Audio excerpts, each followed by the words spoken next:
திருப்பாவை 11వ பாசுரம்.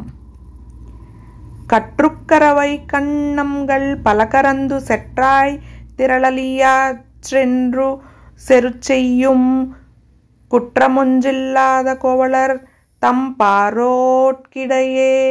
புற்றரவல்குள் புனேமயிலே போதராய் சற்றத்துளோலி மாரெல்லாரும் வந்து நின் முற்றம் புகந்து முகில்வண்ணன் பேர் பாட சிற்றாதே பேசாதே செல்வப் பெம்டாட்டி நீ ఎట్రుక్కుం రంగుం పారలేలు రంబావాయ్.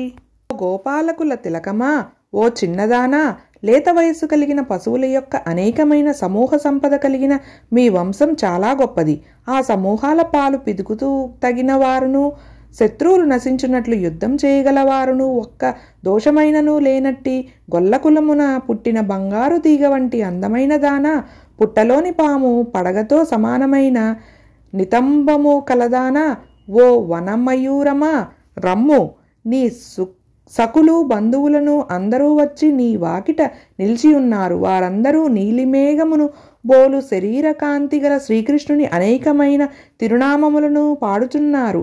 అయినను నీవు మాత్రము చలించక మాట్లాడక ఏల నిద్రించుచున్నావు అని అనుచున్నారు. అనగా ఇంత ధ్వని యగుచున్నను ఉలకక పలకక ఎందుకున్నావు? ఇది శ్రీకృష్ణ సంశ్లేష అనుభవానందమే కదా.